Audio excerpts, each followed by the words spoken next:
നമ്മുടെ ഹോണറ്റിൻ്റെ പിൻഭാഗത്തുള്ള number plate ലൈറ്റിൻ്റെ കവറിൻ്റെ മേലെ നോക്കിക്കഴിഞ്ഞാൽ ഒരു ഭാഗം മങ്ങിയതായിട്ട് കാണാം. ഇതിൻ്റെ ഉള്ളിൽ സാധാരണ ഒരു ബൾബാണ്, ഫിലമെൻ്റ് ബൾബാണ്. അത് ചൂടായിട്ടാണ് ഇത് മങ്ങിയിരിക്കുന്നത്. നിങ്ങൾക്ക് നോക്കിയാൽ അറിയാം, ഇതിൻ്റെ ഉള്ളൊരു സാധാരണ ബൾബാണ്. ഈ ബൾബ് കത്തുമ്പോൾ എന്തായാലും നല്ല ചൂടുണ്ടാവും. മാത്രമല്ല വെളിച്ചം കുറവായിരിക്കുകയും ചെയ്യും. നമ്മളത് മാറ്റിയിട്ട് ഇപ്പോൾ ഓസ്റാമിൻ്റെ ഒരു ബൾബ് ഇടാൻ പോവുകയാണ്. അത്യാവശ്യം നല്ല ക്വാളിറ്റി LED ബൾബാണിത്. 2 വർഷം വാറണ്ടി വരുന്നുണ്ട്. ആമസോണിൽ നിന്നാണ് ഞാൻ വാങ്ങാറ്. എൻ്റെ കുറേ വണ്ടികളിൽ ഞാൻ ഈ സാധനം പിടിപ്പിച്ചിട്ടുണ്ട്.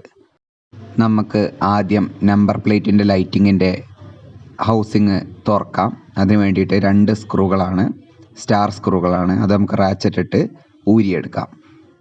എന്നിട്ട് അതിൻ്റെ പുറം കവർ അഴിക്കുകയാണെങ്കിൽ ഉള്ളിൽ നമുക്ക് സാധാരണ ടൈപ്പ് ഫിലമെൻ്റ് ബൾബ് കാണാം.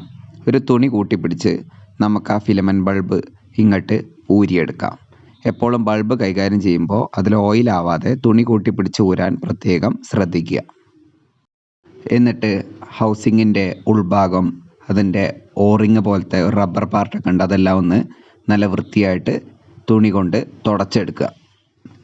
അതിൻ്റെ ഒപ്പം തന്നെ ബൾബ് ഹൗസിങ്ങിൻ്റെ ഗ്ലാസും നല്ല രീതിയിൽ വൃത്തിയാക്കി എടുക്കുക. ഒരു പണി ചെയ്യുമ്പോൾ അതിൻ്റെ A to Z നല്ല വൃത്തിയായിട്ട് അങ്ങോട്ട് ചെയ്യാൻ എപ്പോഴും ശ്രദ്ധിക്കുക. ഇനി നമുക്ക് പുതിയ ബൾബ് ഇട്ട് കൊടുക്കാം. വണ്ടീൻ്റെ താക്കോൽ ഓണാക്കിയിട്ട് പുതിയ ബൾബ് പോളാരിറ്റി അനുസരിച്ചിടുക.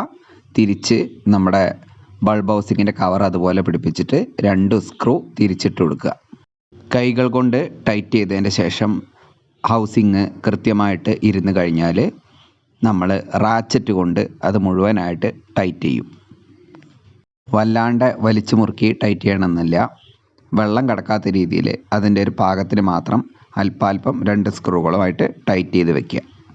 അപ്പോൾ ഇതാണ് നമ്മുടെ ബൾബിൻ്റെ പുതിയ ഇല്യൂമിനേഷൻ. 5 വാട്ട് വേണ്ട സ്ഥാനത്ത് LED ബൾബിന് 1 വാട്ട് മതി. മാത്രമല്ല അധികം ചൂടാവില്ല. കൂടുതൽ കറണ്ട് വലിക്കാത്തതുകൊണ്ട് അതും നമുക്ക് നേട്ടം തന്നെയാണ്.